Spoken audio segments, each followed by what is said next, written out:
하나님 말씀 누가복음 17장 11절에서 19절까지 말씀 제가 봉독합니다. 예수께서 예루살렘으로 가실 때에 사마리아와 갈릴리 사이로 지나가시다가 한 마을에 들어가시니 나병 환자 10명이 예수를 만나 멀리 서서 소리를 높여 이르되 예수 선생님이여 우리를 불쌍히 여기소서 하거늘 보시고 이르시되 가서 제사장들에게 너희 몸을 보이라 하셨더니 그들이 가다가 깨끗함을 받은지라. 그 중에 한 사람이 자기가 낳은 것을 보고 큰 소리로 하나님께 영광을 돌리며 돌아와 예수의 발 아래 엎드려 감사하니 그는 사마리아인이라.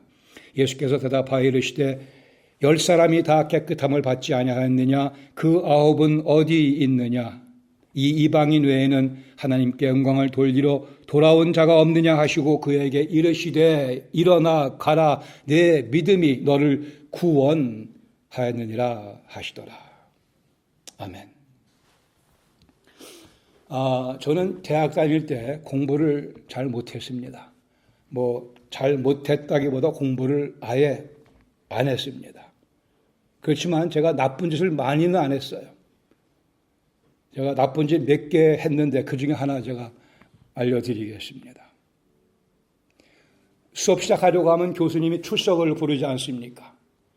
저 영문과가 35명이었어요. 얼마 지나면 누구 다음에 누구 가나다 순으로 출석을 부르니까 그 순서를 이제 익히 알게 되죠. 교수님이 출석을 쭉 불러오시면 제가 이렇게 있다가 제 앞에 있는 학생의 이름을 부를 때쯤 되면 제가 잽싸게 손을 뻗쳐 그 친구의 입을 틀어 막았습니다. 그럼 교수님 이름을 부르는데 이 친구는 내하고 답을 하긴 했는데 제 손의 위력에 그 목소리가 짓눌려져서 교수님이 그 학생의 답소리를 못 들으십니다. 그러면 교수님이 한 번 더 부르시죠. 그러면 제가 또 워낙 마음이 착해서 그때는 손을 놔주고 답을 할 수 있도록 자비를 베풀어 줍니다. 물론 저는 남학생들 입만 막았습니다. 이게 참 제가 저질렀던 흉악한 죄 가운데 하나입니다. 말을 하려고 하는데 말을 막는 분들이 종종 있어요. 또 남의 말을 가로채는 것도 예의가 아니지 않습니까? 여러분 영화나 드라마를 볼 때 1부, 2부로 되어 있는 작품, 전편, 후편으로 되어 있는 작품 둘 다 봐야 재미가 있지 않습니까? 그중에 굳이 하나만 봐야 된다고 한다면 어떤 걸 보셔야 됩니까? 1편이에요? 2편이에요? 전편이에요? 후편? 후편을 봐야 더 재미있고 그 전체에 그나마 일부를 못 봐도 후편을 보는 게 더 유익할 거라 생각이 됩니다. 오늘 보려고 하는 본문, 제가 이렇게 정확하게 서론을 늘어놓은 이유는 오늘 보려고 하는 본문 누가복음 17장 11절에 19절까지는 말씀은 두 막으로 구성되어 있는 스토리입니다. 모든 경우에 그러하듯이 후반부가 더 중요하며 후반부에 더 무게가 실려 있습니다. 이 본문에서는 예수님께서 우리에게 진짜 정말 주기 원하시는 복이 무엇인가를 가르쳐주기 위해 이렇게 1막 2막으로 전편 후편으로 구성되어 있는 본문입니다. 사건의 배경을 보시면 예수님께서 예루살렘으로 가실 때에 예루살렘의 십자가를 지기 위해 이미 9장에서 그 여정을 시작하셨습니다. 가실 때 사마리아와 갈릴리로 사이로 지나가시다가 한 마을에 들어가시니 나병 환자 10명의 예수를 만나게 됩니다. 그들은 당연히 거리를 두고 멀리 서서 13절에 보시면 소리를 높여 이릅니다. 예수 선생님이여 우리를 불쌍히 여겨 주소서. 소리를 높이는 것은 거리 때문에 그렇기도 하거니와 그들의 간절함의 표현이기도 합니다. 예수 선생님이여라고 되어 있는 선생님, 영어로 그냥 번역하면 마스터 정도입니다. 질병을 다스리는 권위를 지니신 분, 마스터시여. 긍휼을 베풀어 주시옵소서. 호의를 베풀어 달라는 호소며 부탁입니다. 14절 예수님께서 보시고 이르시기를 좀 엄청난 말씀을 하십니다. 가서 제사장들에게 너희 몸을 보이라 하셨더니 레위기 13장 14장에 보시면 나병을 걸렸다가 나은 사람은 제사장에 가서 병 나은 사실을 확인받고 다시 자기 본래의 사회생활, 가정생활로 복귀할 수 있었기에 여기 예수님께서 제사장들에게 가서 너희 몸을 보이라는 말씀은 너희 병이 날 것이다 라는 약속입니다. 이들은 그 말씀을 듣고 발걸음을 움직입니다. 그들이 가다가 도중에 깨끗함을 받습니다. 기적이 벌어집니다. 여기 우리는 그들의 발걸음이 분명 믿음의 발걸음이었음을 확실히 봅니다. 가다가 돌에 맞아 죽을 수도 있었습니다. 나병 환자니까 부정하다 하며 거리를 둬야 되는데 제사장에게 가기 위해서는 마을을 통과해야 될 수밖에 없었기에 돌에 맞아 죽을 위험도 있었으나 그것도 무릅쓰고 이들은 예수님 말씀을 믿고 아니요 달리 소망이 없던 사람들이니까는요. 예수님 말씀하신 대로 네 병이 날 거라고 하는 그 의미를 이들은 그대로 믿고 제사장으로 가다가 병을 나았습니다. 대단한 믿음입니다. 필사적인 믿음이기도 합니다. 기적이 벌어지고 맙니다. 예수님께서 기적을 거리를 두고 베풀어 주십니다. 대단한 필사적인 믿음으로 이들은 병나음을 받습니다. 그런데 사건은 여기서 끝나지 않고 제2막 후편이 이제 15절 이하에 계속됩니다.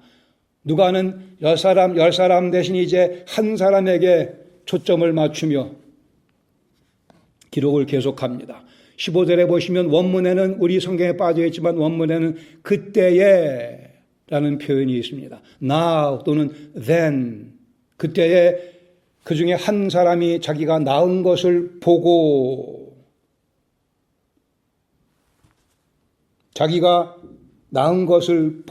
자기가 자기 힘으로 나병을 낫게 한 것이 아닌 것을 그 사람은 알았습니다.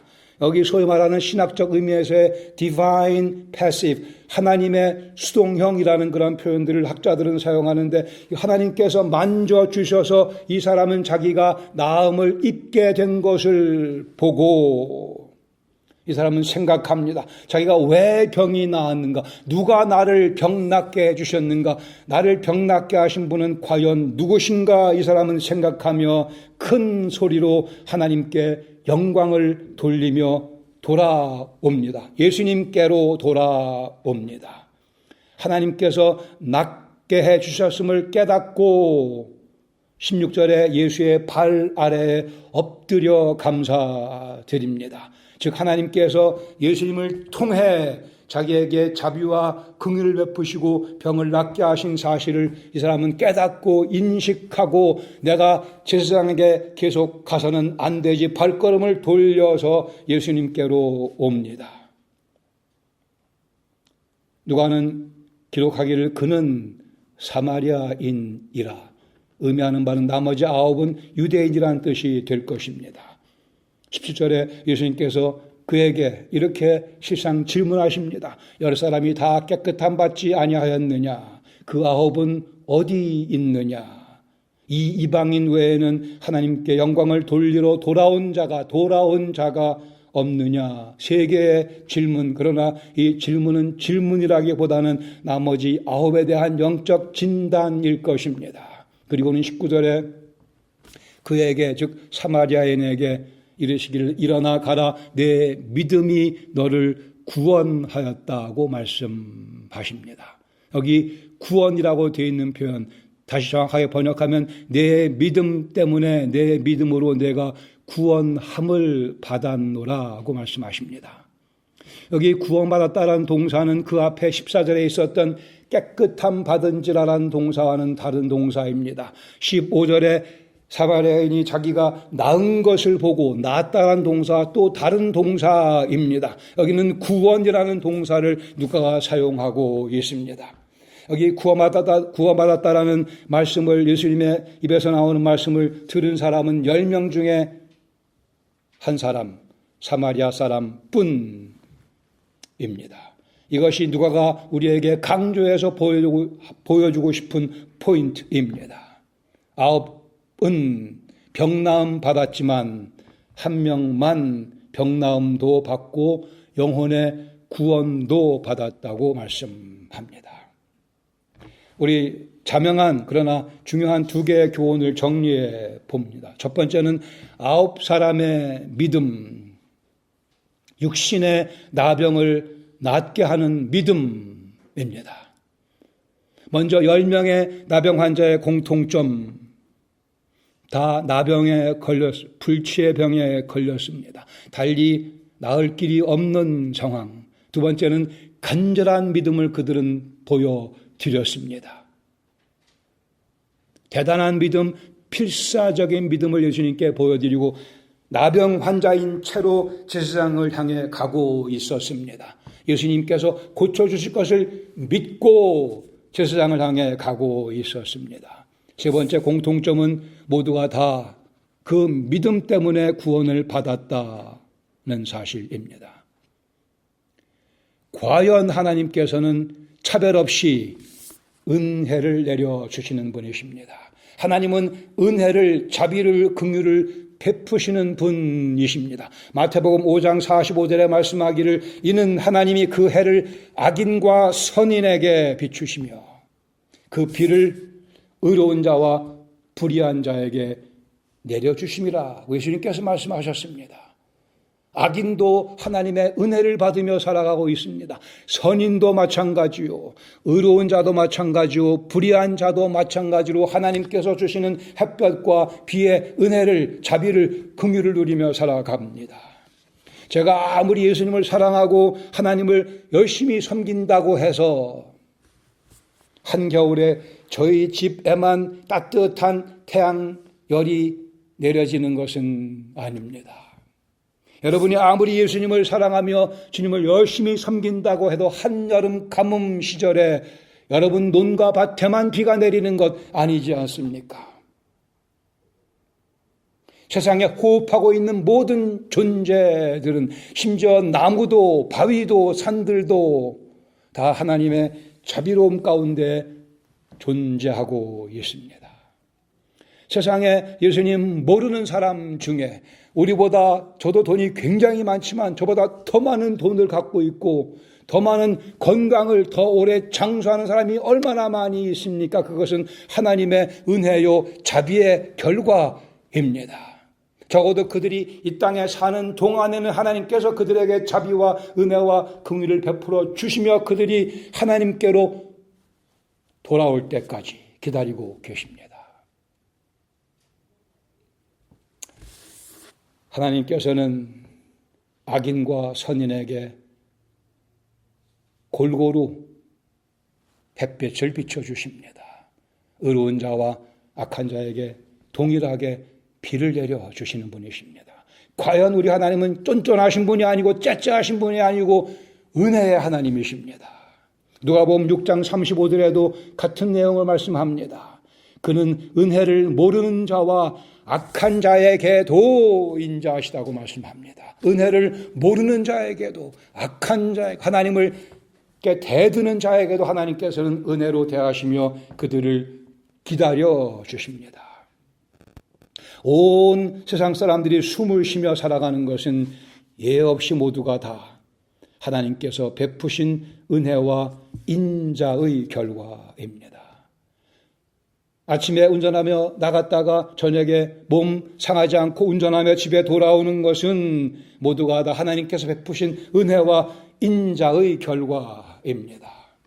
젊은 남녀가 사랑에 빠지고 결혼하게 되고 아이를 낳고 가정을 꾸리고 행복하게 살아가는 것 모두가 다 하나님의 베푸신 은혜와 인자의 결과입니다. 일론 머스크가 전기차를 만들어내고 많은 사람들이 유익하게 그 차를 사용하고 있는 것도 다 하나님께서 베푸신 은혜와 인자의 결과입니다.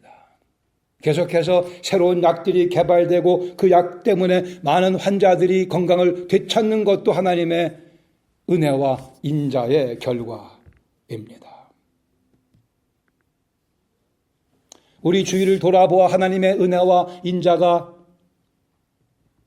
만지고 있지 아니한 영역이 없습니다. 10명의 나병 환자가 불치의 병에서 나음 받은 것은 하나님의 은혜와 인자의 결과입니다. 하나님은 그 해를 악인과 선인에게 비추시며 비를 의로운 자와 불의한 자에게 내려주심이기 때문입니다. 인생의 경험 속에서 하나님께서 베푸신 은혜와 인자를 제거해 버리고 나면 남는 것은 아무것도 없습니다. 아무것도 없습니다. 이 부인할 수 없는 진리를 부인하지 않습니다. 그러나 육신의 나병을 낳는 것이 스토리의 전부가 아닙니다.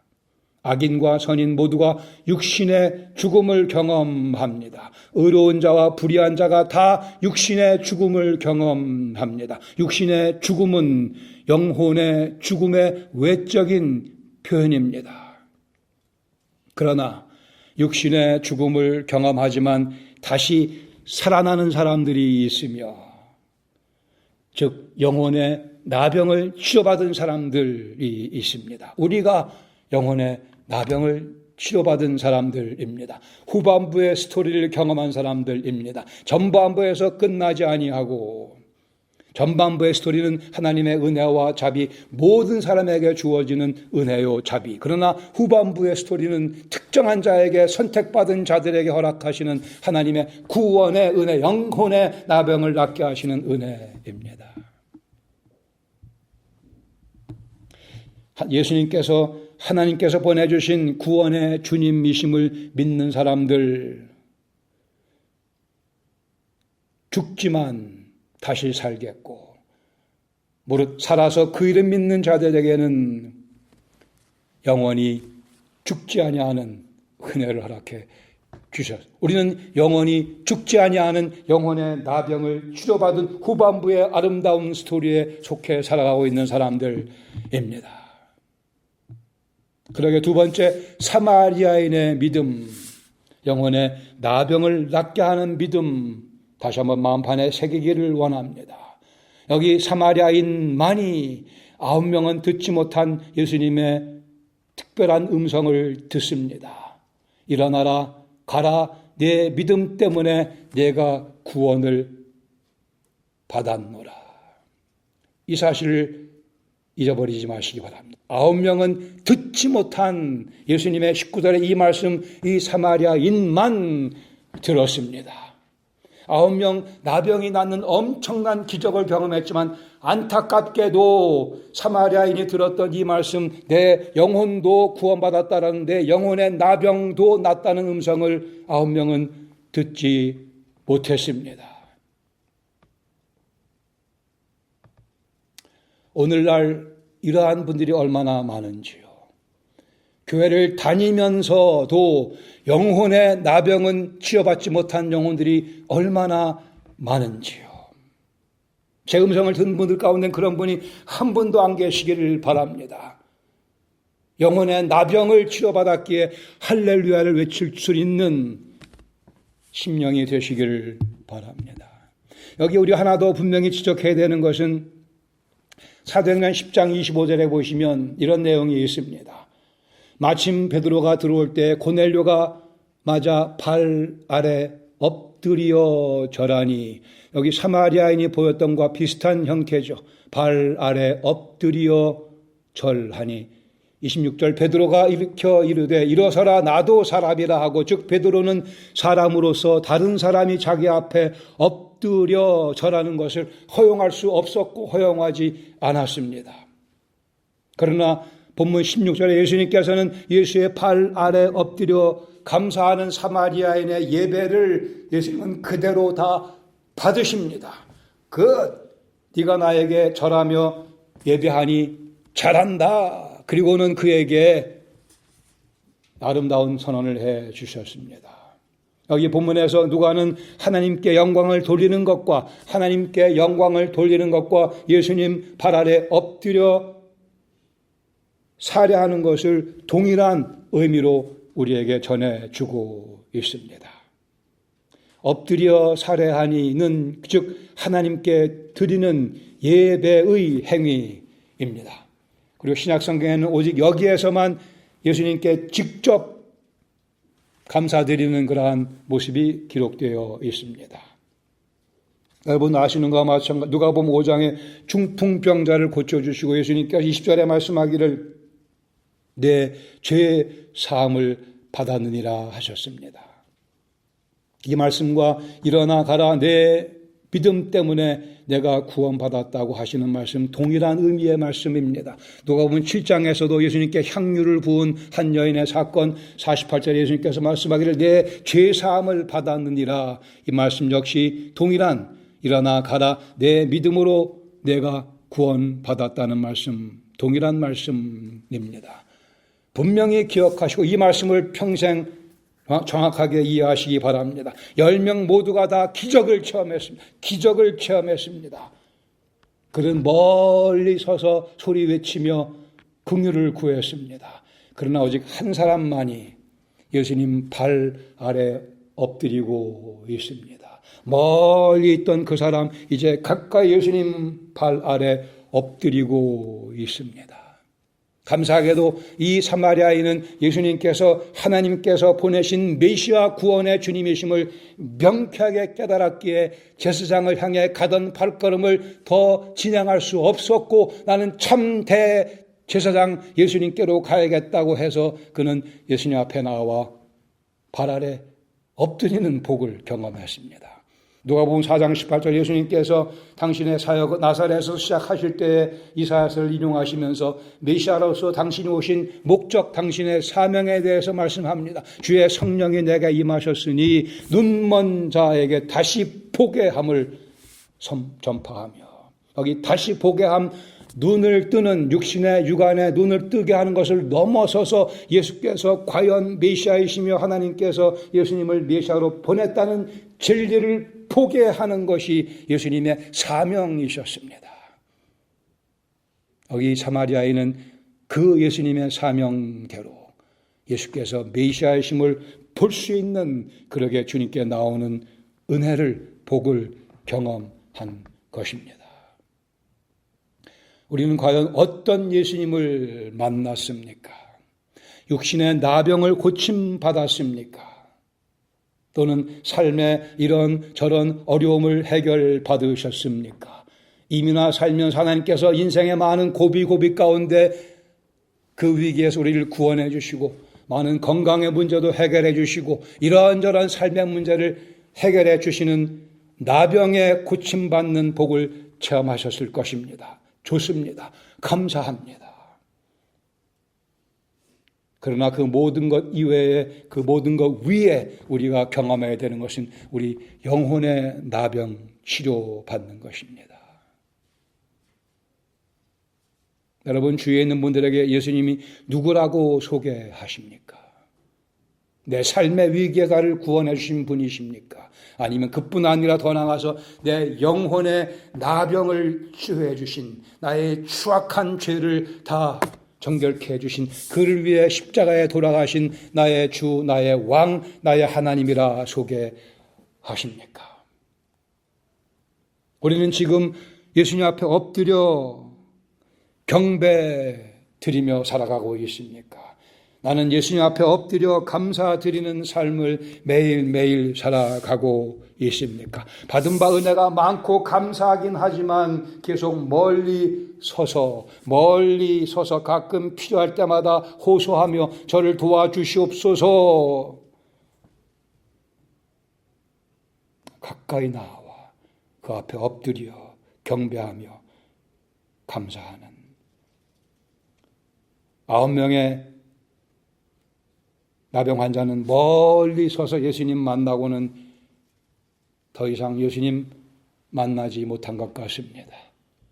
이 한 사마리아인은 멀리 서서 외치는 상황 가운데 예수님과의 관계가 시작이 됐지만 예수님 앞에 가까이 나와 발 아래 엎드리는 영광을 경험했습니다.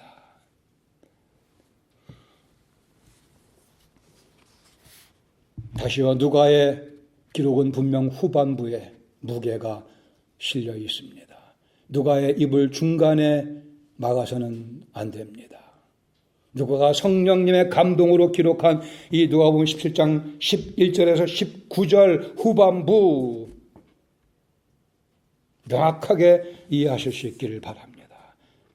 누가가 전해주는 메시지에 귀를 기울이시기 바랍니다. 멀리 서서가 아니고 가까이 예수님 발 아래 엎드려. 다시요, 교회 다닌다고 하면서도 이 육신의 나병을 치료받는 것에 만족한 사람들이 많이 있습니다. 하나님께서 모두에게 주시는 은혜, 인자, 그러나 예수 그리스도의 십자가의 보혈의 공로에 감격하며 눈물을 흘릴 줄 아는 은혜를 경험하지 못한 교회 다니는 사람 많이 있습니다. 주님께서 그 9은 어디 있냐고 찾고 계십니다. 우리가 가서 영혼의 나병도 낫게 주님의 도구로 쓰임 받아야 할 것입니다. 주님께서 주기 원하시는 가장 귀한 복은 받지 못하고 그냥 주변머리 부산물 정도에 만족하며 살아가는 영혼들에게, 아니 예수님 안 믿는 사람도 주님께서 당신의 은혜와 자비로 그들의 삶을 지금도 지탱시켜 주고 계십니다. 우리는 가서 전해야 합니다. 여기 우리 영혼의 나병을 낫게 해주시는 예수님이 계십니다. 먼저 우리가 멀리 서서 외치지 마십시다. 가까이 주님 앞에 나아가 발 아래 엎드려 경배하며 감사드립시다. 주 예수보다 더 귀한 것은 없네. 이 세상 부귀와 바꿀 수 없네. 영 죽은 내 대신 돌아가신 그 놀라운 사랑 잊지 못해. 세상 즐거움 다 버리고 세상 자랑 다 버렸네. 주 예수보다 더 귀한 것은 없네. 예수 밖에는 없네.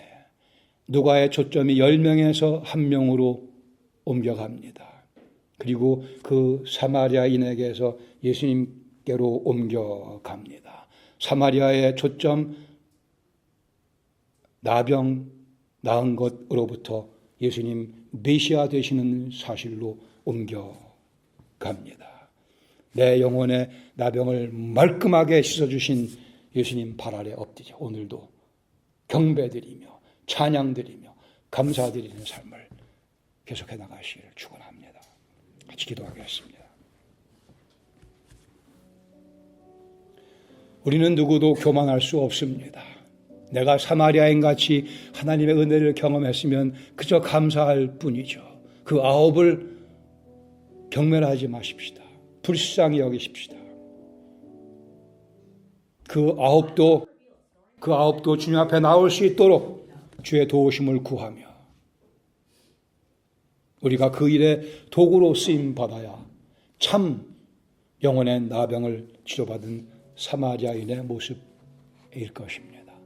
주님께서 우리의 그 모습을 기뻐 받아주시며 우리를 더 준비시키시며 더 사용해 주실 것으로 믿습니다. 은혜와 영광교회 이 사마리아인 모임이 되기를 바랍니다. 9을 향해 나아가는 주님의 도구가 되기를 원합니다. 어쩌자고 저희를 먼저 구원하셨는지요. 저희가 그 답을 아오매 겸손하게 주님 발 아래 엎드리며 주님의 사랑을 공급받아 그 사랑을 품고 나아가 9명의 사람들에게 참된 믿음을, 참된 기쁨을, 참된 영광을 전하는 사명 감당하기 원하며 주의 도우심 허락하여 주시옵소서.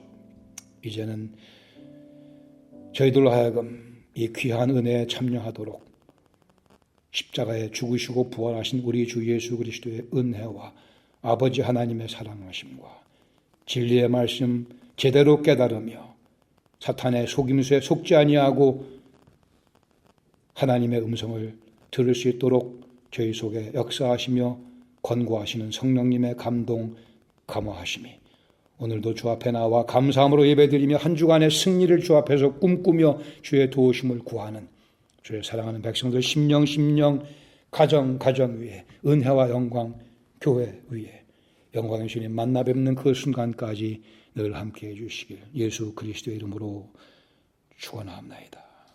아멘.